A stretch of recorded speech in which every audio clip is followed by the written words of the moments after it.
Récemment, je me suis amusé à relayer un truc assez drôle, mais assez choquant, qui venait de rue 89. Rue 89, je rappelle que ce sont des gens venus de Libération, qui ont été rachetés par le Nouvel Obs, et que c'est très très peu goy et très très peu catholique, hein, comme noyau dur. Hein. Voilà. Et donc, ils faisaient l'apologie d'un truc étrange, qui s'appelle la Fistinière, qui est un endroit à la campagne, espèce de relais château ou d'hôtel, où les gens vont se faire fister, c'est-à-dire coller des bras dans le cul. Hein, voilà. Ici, il y en a, pour l'instant, j'en ai fisté qu'un, c'est l'autre là-bas. L'autre, j'ai essayé, il a coincé, et voilà quoi. Et Eric, qui était avec vous là, voilà, hier soir, c'est lui que j'ai massacré. Voilà. Alors voilà, nous sommes dans la salle de jeu de la chapelle Fistine. Alors, comme vous voyez par sa forme, ça nous a rappelé ça, donc c'est pour ça qu'on lui a donné ce petit nom. Et ça, c'est les fresques que Victor le graphiste a bien voulu nous faire. C'est notre Michel-Ange. Et là, donc, il y a tous les supports pour pouvoir s'amuser. Et moi, j'avais juste mis comme remarque « enculé » pour rigoler. Parce que je trouve ça étrange, je peux trouver ça drôle, mais je trouve ça assez inquiétant. C'est ce que j'appelle la massification du satanisme ou le satanisme de masse. Les déviations sexuelles et les délires transgressifs ont toujours existé et existeront toujours. Mais ça doit être des pratiques cachées et des pratiques minoritaires, donc d'élite. Ce qui est très dangereux, c'est ce que j'appelle la massification. C'est-à-dire qu'à un moment donné, on fait l'apologie de ces pratiques sataniques, transgressives et extrémistes pour les masses. Car il est très dangereux que ça se massifie. J'avais bien parlé de massification de la pédophilie à un moment donné, qui était le vrai danger. Et là, je parle de massification de pratiques de type que j'appelle satanique, hein, il faut bien le comprendre.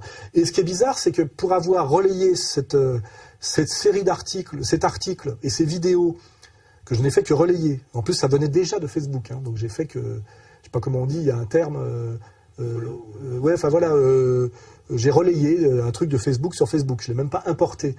Et en mettant enculé, ce qui est un terme objectif, quand on se met un truc dans le cul, ça s'appelle enculé. Je rappelle que ce qui définit radicalement l'homosexualité, c'est la sodomie. Hein, c'est quelque chose qui se passe autour du trou du cul. C'est pas de ma faute si des gens, au lieu de se définir face aux autres dans la société par leur profession, leur religion, leur origine de classe, c'est-à-dire plombier, bourgeois, catholique, se définissent par une pratique sexuelle qui consiste à pénétrer un anus ou à se faire pénétrer l'anus. Ontologiquement, un homosexuel est quelqu'un qui se définit comme enculé ou comme enculeur. C'est leur problème. C'est eux qui décident de se montrer comme ça aux autres. Donc quand je mets enculé, ce n'est une fois de plus pas une diffamation, c'est un constat. Effectivement, tout ça tourne autour du trou du cul. Ce qui n'est pas un lieu qui, dans aucune civilisation, puisque c'est le lieu des fesses, de la défécation, qui n'est pas un lieu sanctifié ni sanctifiable. Hein. Le regard peut être sanctifié, parce que c'est le miroir de l'âme. L'oreille, parce que c'est par là que rentre la musique. La bouche, parce que c'est le lieu de l'expression de la fonction symbolique qui s'appelle le langage. Mais le trou du cul est quelque chose qui se situe au bas de l'échelle des valeurs, au bas de l'échelle corporelle, parce que c'est par là que sort la merde. Voilà. Donc quand on se définit par le trou du cul, c'est un positionnement qui veut bien dire quelque chose sur le plan politique, symbolique. Voilà. Donc, et je ne fais que le constater.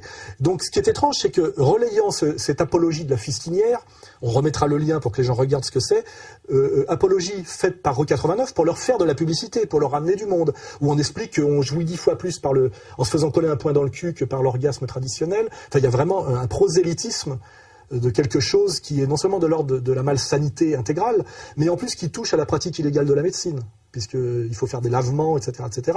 C'est-à-dire qu'à un lieu auquel je ne m'oppose pas, parce que je pense que la transgression existe, et je suis un lecteur du Marquis de Sade, mais que ça soit, on en fasse l'apologie pour les masses, et qu'on tourne ça à la gaudriole, et qu'on comment dirais-je, quelque part même, on dédiabolise le truc, me paraît éminemment malsain sur le plan idéologique et politique, et je ne sais pas quel est là-dedans la vision de Rue 89. Hein. Il y a toujours cette entreprise comment dirais-je, de démoralisation globale de la société et de démoralisation de masse. Maintenant, je prends beaucoup de plaisir, autant avec un garçon homo que plus qu'avec un hétéro où je trouve qu'on s'ennuie. Ça se passe tout dans le regard. Tu es dedans, tu es dans le garçon et tu es là, tu dis je veux qu'il jouisse, je veux qu'il se rappelle de ma main, je veux qu'il se rappelle de moi. Ça m'a beaucoup excitée et Maintenant, je prends beaucoup de plaisir, autant avec un garçon homo que plus qu'avec un hétéro où je trouve qu'on s'ennuie. Alors pour en revenir à ça, résultat des courses, j'ai été banni pendant 3 jours de Facebook pour incitation à la haine. C'est-à-dire que d'avoir ricané sur l'apologie et la propagande pro-fistinière, avec la chapelle Fistine et tout ça. Alors voilà, nous sommes dans la salle des jeux, la chapelle Fistine. Toujours cet anticatholicisme rabique de la maçonnerie, des enculés et de la communauté dont on n'a pas le droit de parler, parce que c'est toujours très anticatholique tout ça. Je découvre de plus en plus la haine anticatholique depuis 1789 et qu'en réalité, nous sommes face à une entreprise systématique de haine anticatholique qui renvoie également qui m'amène à une lecture aujourd'hui différente de l'affaire Dreyfus. L'affaire Dreyfus est une entreprise de haine anticatholique. C'est pas une entreprise antisémite du tout, c'est l'inverse. On est toujours dans l'inversion accusatoire et dans l'inversion transfert systématique. Donc j'ai été banni pendant 3 jours de Facebook pour incitation à la haine. Voyez.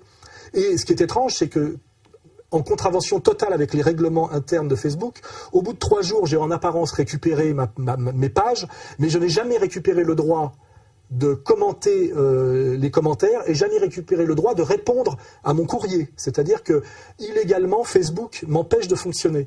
Et là, je me doute bien que Facebook est sous contrôle et qu'aujourd'hui, les gens qui se servent de Facebook pour faire autre chose que de la dragouille stupide et de la démoralisation bébête et qui s'en servent effectivement pour faire de la pédagogie ou de l'intelligence critique, sont finalement mis sur la touche par Facebook. Donc j'aimerais bien savoir comment fonctionne Facebook. J'aimerais même demander à un avocat comment se fait-il que je peux être banni, empêché de faire fonctionner Facebook sans aucune justification aujourd'hui, puisque ça fait 3 semaines que j'attends de pouvoir avoir le droit de commenter les commentaires qui sont sur ma page et répondre à mon courrier. Donc je le dis pour les gens de Facebook, par ma page publique et par ma page privée, je ne peux plus vous répondre, je ne peux plus commenter vos commentaires. J'ai créé une nouvelle page, je verrai bien combien de temps ça durera. Mais voilà, Facebook me bannit.